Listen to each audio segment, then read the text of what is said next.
नाजरीन, drama serial खुमार आखिर अपने इख्तिताम को पहुंचा। ड्रामा सीरियल खुमार की लास्ट एपिसोड में आप लोग देखने वाले हैं कि हरीम मुदस्सिर के साथ लाइबा के निकाह में जाती है। वहां मुदस्सिर हरीम और फाइज की नजरों को देखता है। वो दोनों एक दूसरे को देख रहे होते हैं। अब मुदस्सिर को इस बात का एहसास हो चुका है कि हरीम अब किसी और से मोहब्बत नहीं कर सकती। हरीम अभी भी फाइज से मोहब्बत करती है और इससे बेहतर कोई भी बात नहीं हो सकती कि मैं दोबारा हरीम और फाइज को मिलवा दूँ। लाइबा के निकाह की तकरीब से मुदस्सिर और हरीम जब घर वापस आ रहे होते हैं तो मुदस्सिर हरीम से कहता है, मैंने आपसे एक बात करनी है। लाइबा की बातों की वजह से हरीम को इस बात का यकीन हो चुका होता है कि फाइज की इसमें कोई भी गलती नहीं है। अभी भी फाइज हरीम से मोहब्बत करता है। मुदस्सिर हरीम को लेकर साहिल समंदर पर पहुंच जाता है। मुदस्सिर फाइज को भी वहाँ पर बुला लेता है। हरीम और मुदस्सिर बातें कर रहे होते हैं। फाइज भी चुपके से वहाँ पर पहुँच जाता है। मुदस्सिर हसन चुपके से वहाँ से निकल जाता है। फाइज हरीम की सारी बातें सुन रहा होता है। हरीम ये बात कह रही होती है कि आपने ही मुझे कहा था ये कोई अच्छी बात नहीं कि इंसान को ना रास्ते का पता हो और ना ही हम सफर का पता हो। बस ऐसे ही इंसान अपनी जिंदगी बसर कर रहा हो। मैं आपको एक मशवरा दूंगी कि आप मेरी ये बात हमेशा याद रखना। आप अपने लिए एक ऐसा हम सफर तलाश करना जो सिर्फ आपसे मोहब्बत करता हो। ऐसा ना हो कि बीच रास्ते में आपको छोड़कर चला जाए। फाइज हरीम की तमाम बातें सुन रहा होता है और फाइज पर हरीम की बातें असर कर रही होती हैं।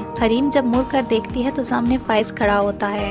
मुदस्सिर हसन वहाँ से जा चुका होता है। फाइज हरीम से कहता है, तुम्हारा अपने बारे में क्या ख्याल है? क्योंकि फाइज अब भी हरीम से मोहब्बत करता है इसलिए वो हरीम से माफी मांगता है और उसे कहता है, वक्त और हालात ऐसे थे कि मैंने तुम्हारे साथ बहुत ज्यादती की है। अब मुझे एहसास हो चुका है। मैं तुम्हारे सामने हाथ जोड़ता हूँ, प्लीज मुझे माफ कर दो। मैं तुम्हारे बिना नहीं जी सकता और माफी का दरवाजा तो मेरा रब भी हर किसी के लिए हमेशा खोल कर रखता है। तो क्या तुम मुझे माफ करके एक और मौका नहीं दे सकती? हरीम बहुत ज्यादा रोती है और वहाँ से चली जाती है।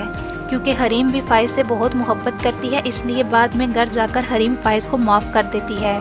फिर फाइज और हरीम हंसी खुशी रहने लगते हैं। तो नाजरीन, आपको लास्ट एपिसोड कैसी लगी हमें कमेंट सेक्शन में ज़रूर बताइएगा और मज़ीद इस तरह की अच्छी वीडियोस देखने के लिए वीडियो को लाइक कर दें और हमारे चैनल को सब्सक्राइब कर दें।